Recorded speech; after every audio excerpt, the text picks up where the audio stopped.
आज इस वीडियो में हम पढ़ेंगे एक समरूप आवेशित पृष्ठ के कारण विद्युत क्षेत्र की तीव्रता।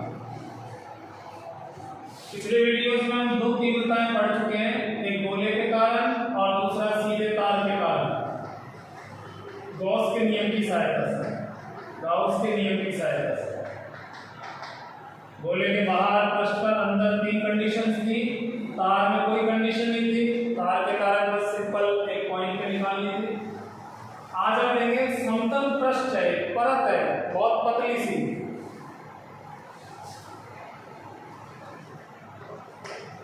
समरूप आवेशित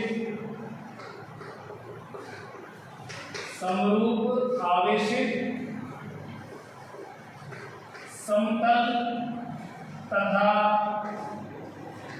अनंत विस्तार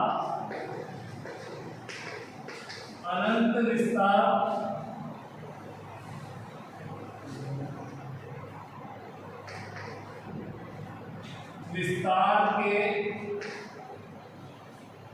पृष्ठ के कारण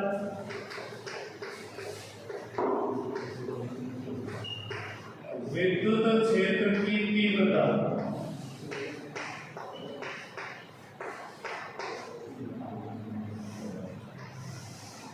तो आज का हमारा टॉपिक है समरूप आवेशित, एक समान रूप से आवेशित एक समतल परत है, पृष्ठ है, अनंत विस्तार मतलब बहुत बड़ा है, उसके कारण विद्युत क्षेत्र की तीव्रता।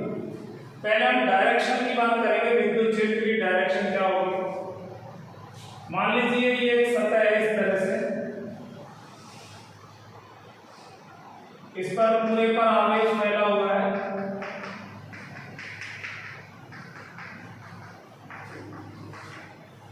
ये ऐसे रखा हुआ है बोर्ड के परपेंडिकुलर, इस तरह से खड़ा। तो मैं थोड़ा सा इसको तेजा दिखा दिया ऐसे। इससे जो विद्युत क्षेत्र निकलता है वो इस तरह से निकलता है, यानी कि किनारों से थोड़ा सा दूर हट जाए, बीच वाले पोर्शन के नजदीक रहे, तो विद्युत क्षेत्र एक समान निकलेगा। ऐसे है तो इसके लंबवत इस तरह से निकलेगा, इसके परपेंडिकुलर, और इस साइड भी निकलेगा। किनारे पे थोड़ा सा मुड़ जाता है इस तरह से, इसलिए हम किनारे को छोड़ दें, केवल बीच वाले पोर्शन पे लें। इसीलिए हमने लिया है अनंत विस्तार। अनंत विस्तार का मतलब तो इन्फिनिटी का तो कोई और है नहीं, लेकिन हाँ बड़ा पृष्ठ भी बोल सकते हो आप, काफी बड़ा पृष्ठ है, और जहाँ विद्युत क्षेत्र नाप रहे हैं वो पृष्ठ से ज्यादा दूर का एरिया भी नहीं है, तो इस पृष्ठ के कारण विद्युत क्षेत्र की तीव्रता पड़ेगी। पिछले वीडियो में हमने पढ़ा था सीधे तार के कारण। सीधे तार में जो होता है वो विद्युत क्षेत्र इस तरह से निकलता है, लेकिन ये इधर भी निकलता है, आगे भी निकलता है, इस साइड में अंदर भी जाएगा। जैसे तार है इस तरह से, तो इससे चारों तरफ निकलेगा, तो उसमें तो चारों तरफ एक सिलेंडर बनाना पड़ा, एक बेलन बनाना पड़ा। इसमें बेलन ऐसे नहीं बनाएंगे, इसमें तो इधर एक समतल पृष्ठ चाहिए और एक इधर समतल पृष्ठ चाहिए, दोनों तरफ। जैसे पृष्ठ इस तरह से है तो इससे विद्युत क्षेत्र इधर भी निकलेगा और इधर भी निकलेगा, तो इधर एक समतल पृष्ठ लेना पड़ेगा जो इस पृष्ठ के आवेशित पृष्ठ के पैरेलल हो, समांतर हो। ऐसे ही समांतर पृष्ठ इधर लेना है। फिर कवर करने के लिए चारों तरफ से हम बेलनाकार या कैसे भी सतह ले सकते हैं, बेलनाकार ले लेंगे, ठीक रहेगा। तो विद्युत क्षेत्र पृष्ठ के इस तरह से लंबवत निकलता है। इसको हम एक बार डिस्कस करें क्यों निकलता है। मान लीजिए ये सतह है ऐसे, ये इसके बीच में एक लाइन खींच दी मैंने, बीच में अभिलंब डाल दिया। ये पृष्ठ है, पृष्ठ के सेंटर से एक अभिलंब खींच दिया। ये मैं यहां पर एक पृष्ठीय अल्पांश ले लेता हूं, मतलब पृष्ठ का एक छोटा सा टुकड़ा, और एक यहां पर ले लेता हूं। यहां से दोनों बराबर दूरी पर है, यहां पर एक बिंदु ले लेते हैं, इस पॉइंट को दोनों तरफ से मिलाएं, इक्वल डिस्टेंस है दोनों तरफ, ये दोनों पॉइंट के समान है, दोनों का चार्ज इक्वल है। इसलिए इसकी वजह से इलेक्ट्रिक फील्ड इधर हो जाएगा और इसकी वजह से इलेक्ट्रिक फील्ड इधर हो जाएगा, क्योंकि विद्युत क्षेत्र मान लो इस पर पूरे पर पॉजिटिव चार्ज है, इस पर भी चार्ज होगा, ऐसे इस पर भी है चार्ज, तो इसका विद्युत क्षेत्र इसी स्थिति में आगे आ जाएगा और इसका विद्युत क्षेत्र इसी स्थिति में आगे आ जाएगा। मान लो इसका विद्युत क्षेत्र है E1 और इसका है E2, तो E1 और E2 के परिमाण तो बराबर होंगे लेकिन दिशाएं नहीं है, दिशा इस तरह से जाएगी, एक की इधर दूसरे की इधर। तो जब आप परिणामी खींचोगे दोनों का सदिश के हिसाब से तो परिणामी बीच में आएगा ऐसे, ये परिणामी तीव्रता होगी, यानी परिणामी तीव्रता इसी लाइन की स्थिति में है, यानी कि ये जो पृष्ठ है पृष्ठ के परपेंडिकुलर है। अब ऐसे मान लो इसी जगह में यहाँ एक अल्पांश ले लूं, एक इसके ऊपर ले लेता हूं, तो दोनों के बारे में जो तीव्रताएं आएंगी उसका परिणामी भी बीच में आएगा। तो इस प्रश्न पर अपोजिट दो हिस्से लेते जाओ तो सबका परिणामी इसी लाइन पे आता जाएगा। तो कोई बड़ा सा पृष्ठ है, इसके बीच में विद्युत क्षेत्र ऐसे दोनों होगा, थोड़ा बहुत इंडिविजुअल भी है तो भी यही आएगा। तो ये हो गई डायरेक्शन की बात, विद्युत क्षेत्र की दिशा की बात।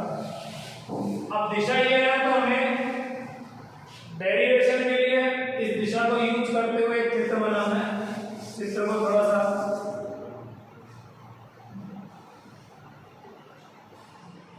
सिस्टमैटिक लेते हैं।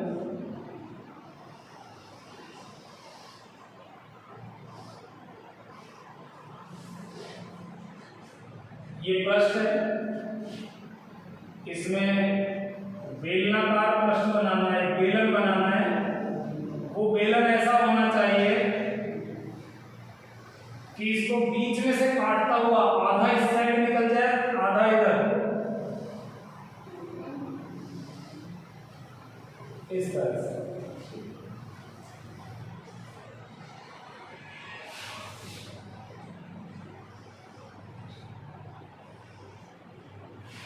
ऐसे ही इधर भी एक वृत्ताकार पृष्ठ होगा इसमें, और ये जो बेलन है बीच में से काट रहा है, इस पृष्ठ का एक बेलनाकार पृष्ठ भी कटेगा, वो वृत्ताकार पृष्ठ को काटेगा ये। जैसे मान लो ये है और मैं इस चौक को बीच में से ऐसे निकाल देता हूं। अब ये तो काल्पनिक पृष्ठ, बेलन तो काल्पनिक है, तो मान लो आधा इधर है आधा इधर है, तो पृष्ठ का कुछ हिस्सा इसके अंदर भी आ जाएगा। पूरे पृष्ठ पर हम आवेश मान लेते हैं, इस तरह से एक समान रूप से फैला हुआ है।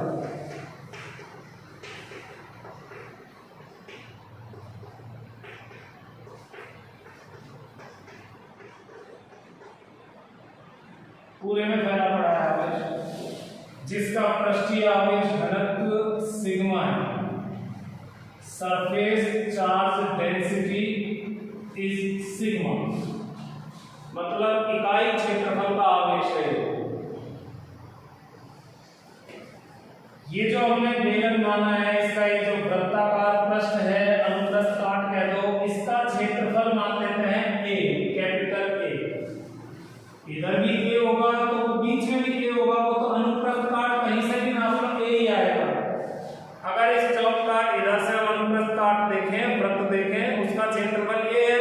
अगर बीच में से काटे तो बीच में भी वैसा ही वृत्त बनेगा, उसका भी क्षेत्रफल ए ही आएगा। अब यहाँ एक सरफेस तो ये हो गई, इसके बीच में चलो मैं एक लाइन खींच देता हूं। एक सरफेस ये हो गई और इस पृष्ठ से डिस्टेंस ले लेते हैं r।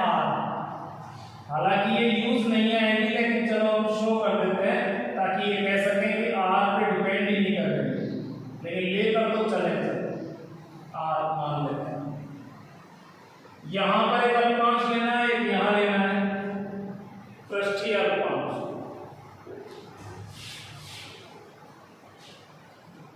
पृष्ठीय अल्पांश एक तो यहां ले लेते हैं,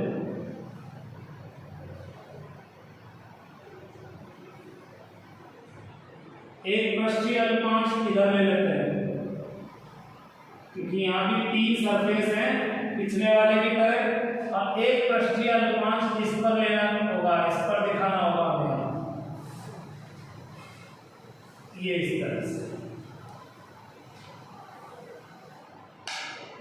जैसे ये यू पृष्ठ है तो एक का अभिलंब इधर जाएगा, एक का अभिलंब इधर जाएगा, और ये ऊपर वाली सतह है इसका अभिलंब ऊपर जाएगा। तो ये जो पृष्ठ है इसका क्षेत्रफल डीए वेक्टर इस साइड आएगा, इस सतह का डीए वेक्टर इधर होगा, क्योंकि वेक्टर हमेशा क्षेत्रफल सदिश हमेशा पृष्ठ के लंबवत तो होता ही है, और बंद आकृति है तो बाहर की तरफ होता है। तो ये बेलन पूरा बंद बना है हमने चारों तरफ से, तो इसका अभिलंब इधर हो जाएगा बाहर की तरफ, इसका अभिलंब इधर हो जाएगा, और ये जो ऊपर वाली सतह है इसका अभिलंब हो जाएगा ये।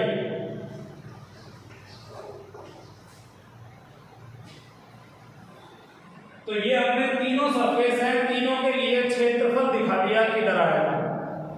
चलो नाम भी दे देते हैं, मान लेते हैं ये वाली सरफेस S1, ये S1 पृष्ठ है। ऐसे ये जो वृत्ताकार पृष्ठ है इसको मान लेते हैं S2, जो कि वृत्ताकार है, और तीसरी सरफेस ये वक्रीय वाली है इसको मान लेते हैं S3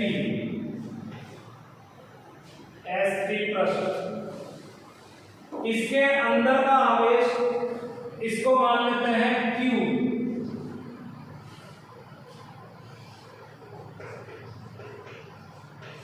बेलन द्वारा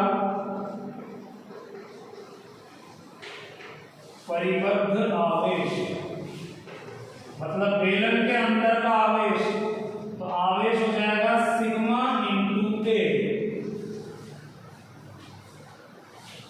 सिग्मा इकाई क्षेत्रफल का आवेश है तो ए क्षेत्रफल का आवेश हो जाएगा सिग्मा इंटू ए, क्योंकि इस हिस्से का जो क्षेत्रफल है वो ए है।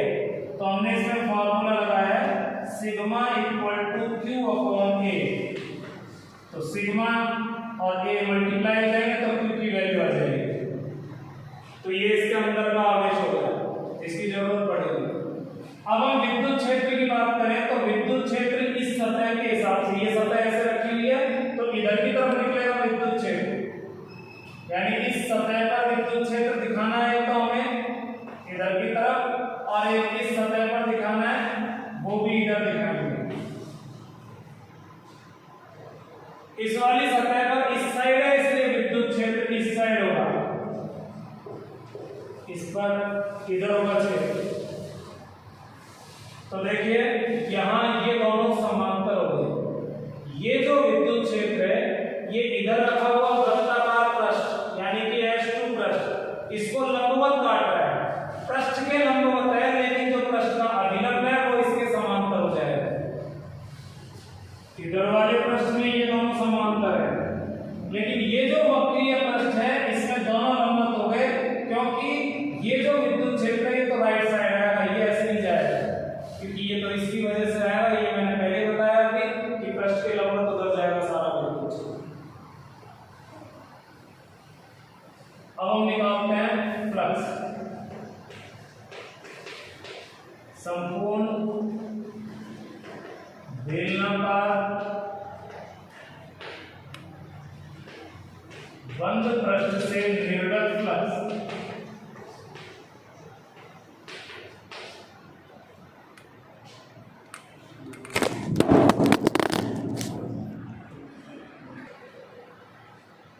तो हमें निकालना है इस पूरे बेलनाकार पृष्ठ के लिए flux.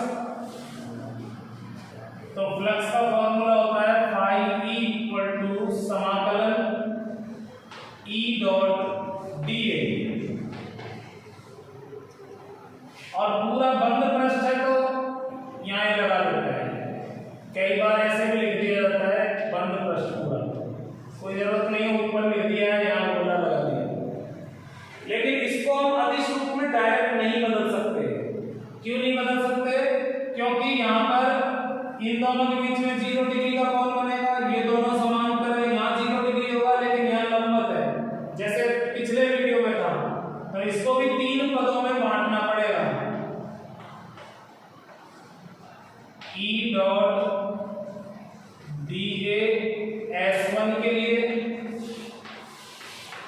E dot dA S2 के लिए, और E dot dA S1 surface का अलग, S2 का अलग, S3 का अलग, तीनों को फिर जोड़ दें तो यही बनेगा।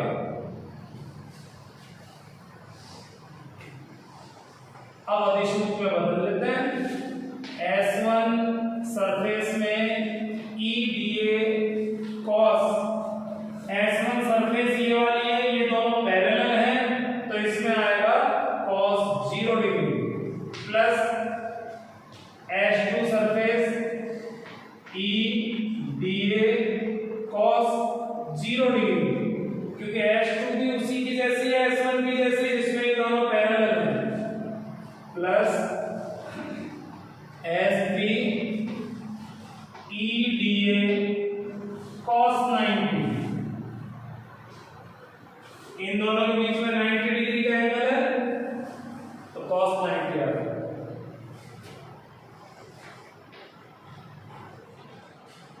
E को बाहर ले लेते हैं।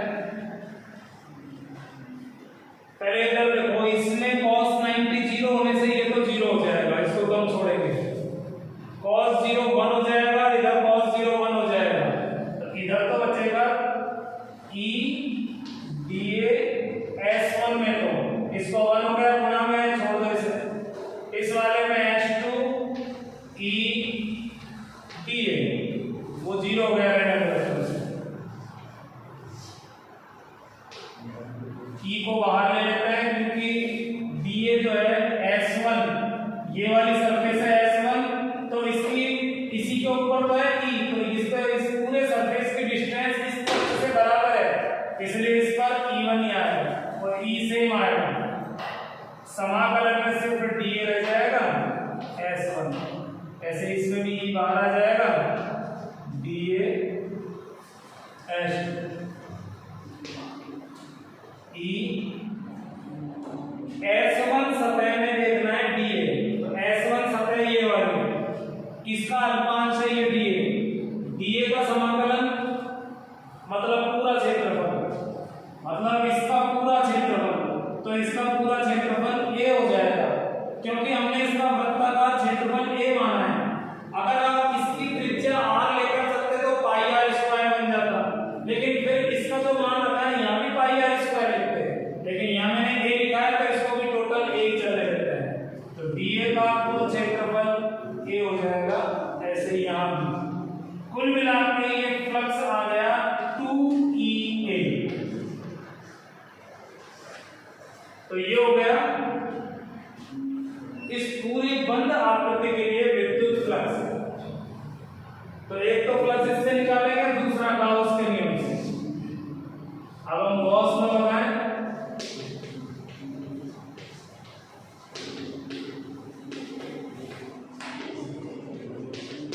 तो गाउस के नियम से फ्लक्स डायरेक्ट लिख सकते हैं summation Q upon epsilon not. Summation Q की जगह हम Q ले लेते हैं, हमने यहाँ Q से डिनोट किया है। अब यहाँ पर Q की वैल्यू ये हो जाएगी, Q का मतलब होता है इस फॉर्मूले में बंद आकृति के अंदर का आवेश। अब बंद आकृति ये पूरी जो है, इसके अंदर तो सिर्फ ये पीस आ रहा है, इसका आवेश हमने पहले निकाल लिया है, सिग्मा इंटू ए एप्सिलॉन 0।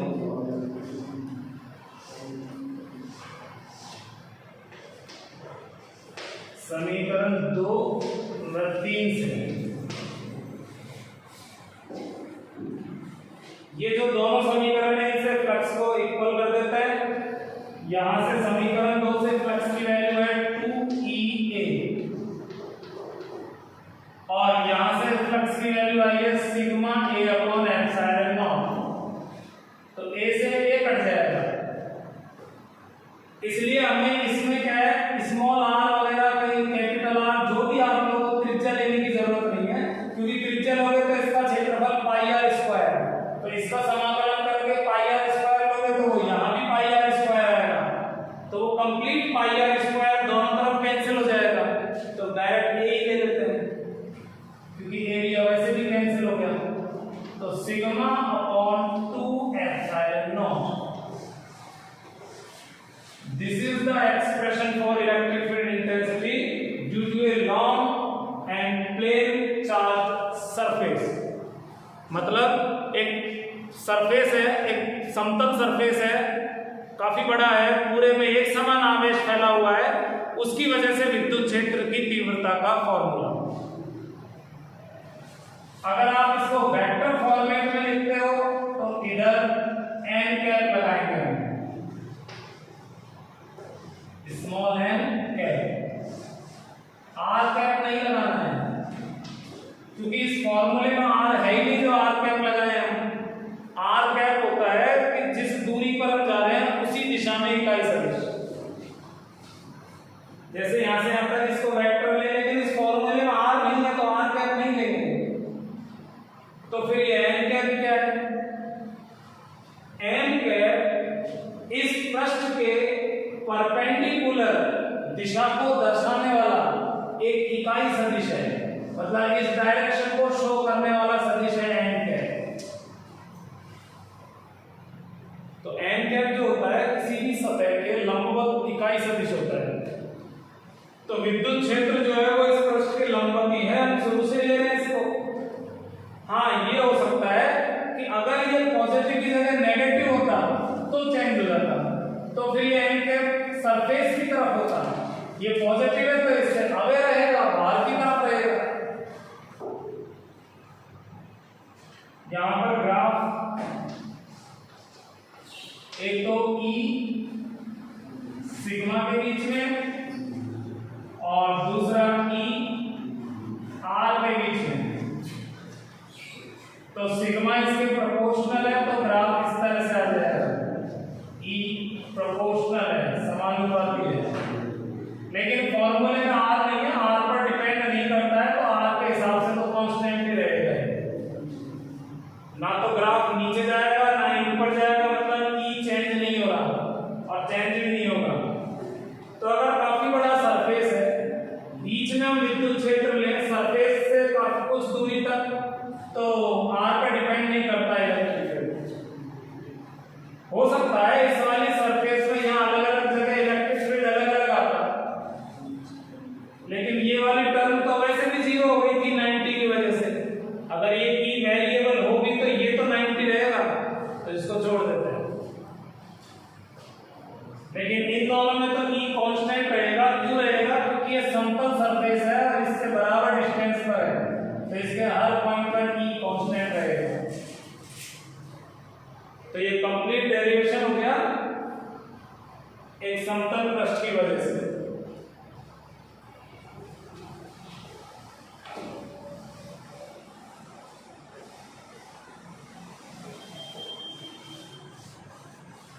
अब हम कुछ स्पेशल केसेस देखते हैं, कुछ विशेष स्थितियां, यानी कि इस समतल पृष्ठ में हम दो परत बना लें या दो अलग अलग पृष्ठ ले लें, दोनों पर सेम चार्ज या डिफरेंट चार्ज ले लें, तो क्या होगा?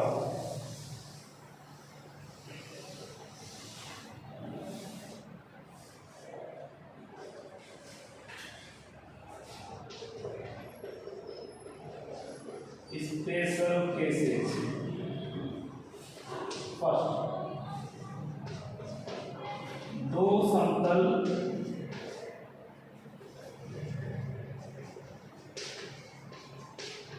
धनावेशित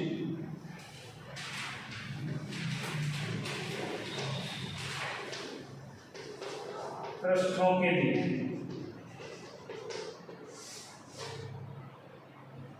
दो समतल पृष्ठ ले लेते हैं। एक पृष्ठ तो ये रहा और दूसरा पृष्ठ ये रहा। इस पर पॉजिटिव चार्ज और इस पर भी पॉजिटिव चार्ज। मान लेते हैं इसकी सरफेस चार्ज डेंसिटी सिग्मा, इस पर भी सिग्मा। दोनों का पृष्ठीय आवेश घनत्व बराबर ले लेते हैं। दोनों सतह ऐसे रखी हुई हैं आपस में समांतर, पैरेलल, और इनके बीच का जो गैप है वो बहुत ज्यादा भी नहीं है, यानी कि सरफेस की साइज की तुलना में ये गैप कम है। मैंने तो फिर भी कम बनाया, लेकिन सरफेस मान लो काफी बड़ा है। अब हम यहाँ पर इलेक्ट्रिक फील्ड निकालते हैं। ये पॉइंट ए है, यहाँ पर इलेक्ट्रिक फील्ड निकालें। तो देखिए ये वाला जो सरफेस है इसके कारण फील्ड होगा इस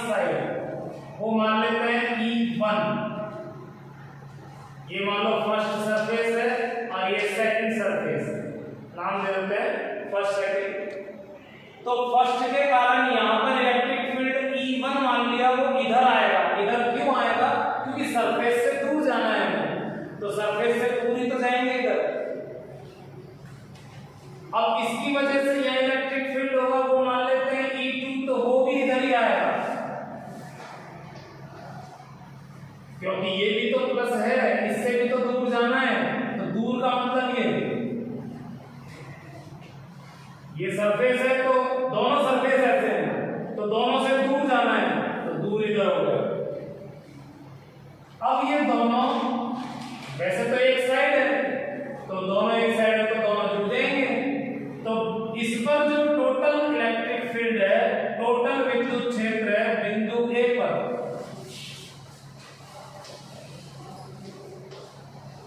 बिंदु ए पर नेट फील्ड वो आ जाएगा दोनों का टोटल E1 प्लस E2, क्योंकि दोनों एक ही साइड है, तो जब दो वेक्टर एक साइड होते हैं तो हम डायरेक्टली ऐसे जोड़ देते हैं। अब E1 और E2 की वैल्यू क्या है, तो अभी हमने फॉर्मूला पढ़ा है सिग्मा अपॉन 2 एप्सिलॉन नॉट, तो इस सरफेस की वजह से सिग्मा अपॉन 2 एप्सिलॉन नॉट, इस सरफेस की वजह से भी सिग्मा अपॉन 2 एप्सिलॉन नॉट, आपस में अलग-अलग डिस्टेंस पर है लेकिन दूरी पर निर्भर नहीं करता है कि आ रहे हैं, इसलिए दोनों की वैल्यू इक्वल होगी, और जब इन दोनों को ऐड करेंगे तो ये हो जाएगा sigma upon epsilon naught, 2 epsilon naught लघुत्तम लोगे फिर 2 सिग्मा, 2 से 2 कट जाएगा, कुल मिला के इसका जस्ट डबल हो गया। एक परत का की तीव्रता ये है तो दो परत के कारण दुगनी हो गई, आप इधर एक और परत लगा दो तो यहाँ पर और इतना ही हो जाएगा, तो इसका जस्ट 3 गुना हो जाएगा, 3 सिग्मा बाई 2 एप्सिलॉन नॉट हो जाएगा। ऐसे इधर की तरफ एक पॉइंट C मान लेते हैं, इसके कारण इलेक्ट्रिक फील्ड इधर की तरफ आएगा E1, क्योंकि वो इससे दूर है, इसके कारण इलेक्ट्रिक फील्ड मान लेते हैं E2, तो वो भी इधर ही आएगा, इसी पर आएगा, क्योंकि दोनों प्लस है तो दोनों से दूर जाना है, तो उधर ही जाएंगे दोनों से दूर। तो बिंदु C पर देखो क्या आएगा इलेक्ट्रिक फील्ड, तो बिंदु C पर दोनों जुड़ जाएंगे क्योंकि दोनों एक ही साइड है, तो sigma upon 2 epsilon not plus sigma upon 2 epsilon not, hence EC will be sigma upon epsilon naught। कुल मिला के ये आ गया सेम, दोनों सेम ही आएंगे, तो इस तरह से दो सरफेस है, दोनों में सेम चार्ज है, दोनों पॉजिटिव है, दोनों की डेंसिटी इक्वल है, मतलब सिग्मा दोनों पर समान है, तो इस सरफेस के इधर और इस सरफेस के इधर इलेक्ट्रिक फील्ड बराबर होगा और दोनों दूर की तरफ जाएगा, ये इधर जा रहा है वो उधर जा रहा है, बीच में और देखते हैं, बीच में एक पॉइंट ले लेते हैं B,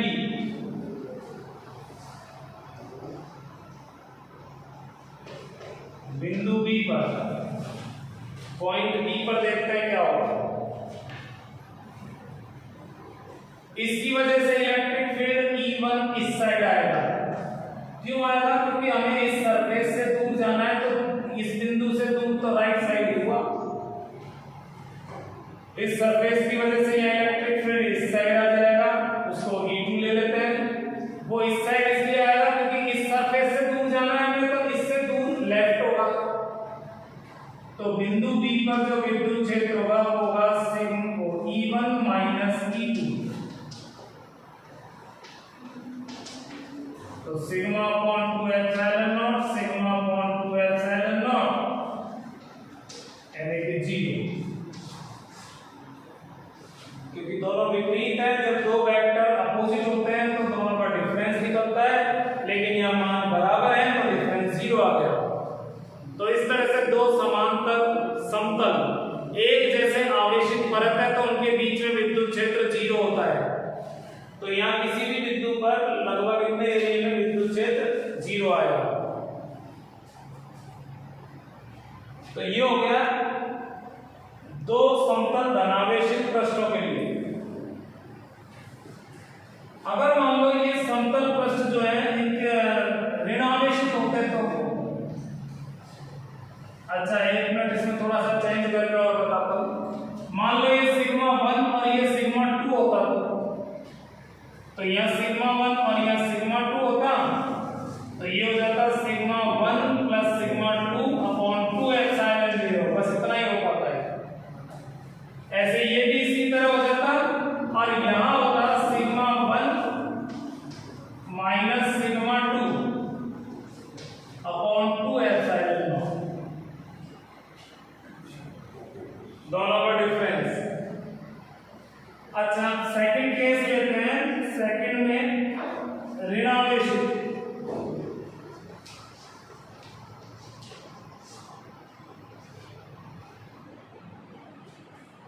या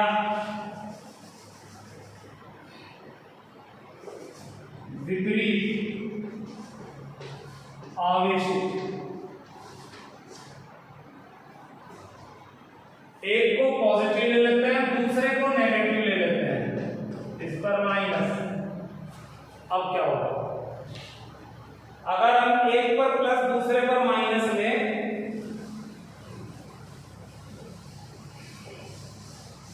सेम वही प्रोसीजर होगा लेकिन थोड़ा सा चेंज ही होगा दिशा का। मान लो ये पॉइंट है, तो इस प्लस की वजह से इधर और उस माइनस की वजह से इधर, क्योंकि माइनस का खुद की तरफ होता है, तो ये तीव्रता हो जाएगी सिग्मा अपॉन 2 एप्सिलॉन नॉट, ये भी सिग्मा अपॉन 2 एप्सिलॉन नॉट, लेकिन दोनों अपोजिट है। प्लस की वजह से दूर जा रहे हैं तो दूर इस साइड हो गया, उस माइनस की वजह से इसकी तरफ जाएंगे तो ये इधर हो जाएगा, तो दोनों का डिफरेंस निकलेगा। इस कंडीशन में अगर ये पॉइंट ए है तो ए पर तीव्रता 0 आ जाएगी, ऐसे इधर भी 0 आ जाएगी सिमिलरली जैसे मैंने बताया। और बीच में क्या होगा, इस प्लस की वजह से इधर होगा, इस माइनस की वजह से इधर होगा, तो दोनों एक ही साइड है तो दोनों ऐड हो जाएंगे। तो बीच में जो तीव्रता आएगी, अगर बीच में पॉइंट बी है तो वो हो जाएगी सिग्मा अपॉन एप्सिलॉन 0। यानी पिछले वाले से रिजल्ट उल्टे हो जाएंगे, इसलिए मैंने फटाफट बता दिया। पिछले वाले में जो बगल में आया था वो अब बीच में आएगा। जैसे मान लो ये दो सरफेस है, इस पर पॉजिटिव है, इस पर नेगेटिव है, तो बीच में इलेक्ट्रिक फील्ड एक समान होगा इस तरह से, और उसकी वैल्यू होगी सिग्मा अपॉन एप्सिलॉन नॉट। और इधर भी तीव्रता 0 और इधर भी तीव्रता 0, दोनों साइड 0 हो जाएंगे। और अगर मान लो सरफेस एक साइड ये भी पॉजिटिव है, ये भी पॉजिटिव है, तो बीच में 0 होगा और साइड में हो जाएगा सिग्मा अपॉन एप्सिलॉन नॉट।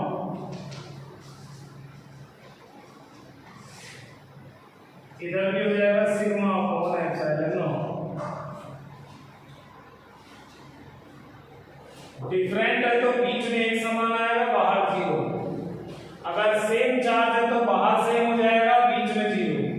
अगर दोनों माइनस है तो भी यही वैल्यू आएगी, बस फर्क ये होगा कि अभी ये विद्युत क्षेत्र प्लेट से दूर है, माइनस होने पर प्लेट की तरफ हो जाएगा, उधर भी प्लेट की तरफ आ जाएगा, बस इतना सा चेंज। अगर मान लो एक मेटल शीट है, एक धातु की परत है, धातु की पट्टिका, अगर किसी न्यूमेरिकल में धातु या चालक शब्द यूज हो जाए तो वहां आपको दो सरफेस माननी है, क्योंकि आप इस पर जो भी चार्ज दोगे तो दोनों साइड आएगा। वो धातु का एक गुण होता है, चालक का एक गुण होता है कि सारा आवेश उसकी सतह पर चला जाता है। भले ये धातु कितनी भी पतली हो, हमारे लिए बहुत पतली हो सकती है लेकिन आवेश के लिए नहीं है। बिल्कुल पतली सी कागज के बराबर की पतली शीट है, तब भी उसमें दो परत है। आवेश तो क्योंकि बहुत छोटा है तो उसमें भी दो परत बन जाएंगी। तो ये तो यही वाली कंडीशन बन गई जो अभी मैंने शुरू में बताई थी। तो यहाँ अगर विद्युत क्षेत्र होगा तो वो होगा सिग्मा अपॉन एप्सिलॉन 0। तो इसका अलग से कोई डेरिवेशन नहीं है अपने सिलेबस में, एनसीईआरटी में। पिछले वाले में था अलग से, लेकिन हाँ यहाँ हमें फॉर्मूला जरूर पता होना चाहिए कि अगर धातु है तो धातु में दो परत हो जाएंगी। इधर वाली परत तो छोटी है, हमको तो ना करने वाले, ये दो परत हो गई तो इस धातु के दोनों साइड तीव्रता सिग्मा अपॉन एप्सिलॉन नॉट होगी, यानी इस वाले से डबल होगी। तो जब चालक अचालक आता है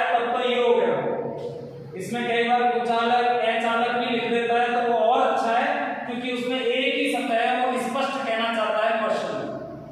लेकिन अगर धातु है, पट्टी का बोला है, तब तो इसका मतलब है 2 सतह है, तब होगा सिग्मा अपॉन एप्सिलॉन नॉट, इससे जस्ट डबल होगा। तो इस तरह से गाउस के सारे अनुप्रयोग हो गए। इसमें थोड़ी सी स्पेशल एक्स्ट्रा जानकारी जरूरी थी, वो भी हो गई। तो ये चैप्टर अपना ऑलमोस्ट कंप्लीट हो चुका है। कुछ एक आध चीज छोटी मोटी बच्ची होंगी जो न्यूमेरिकल के साथ हो जाती है। तो आज के वीडियो में मैं इतना ही करता हूँ। Okay bye.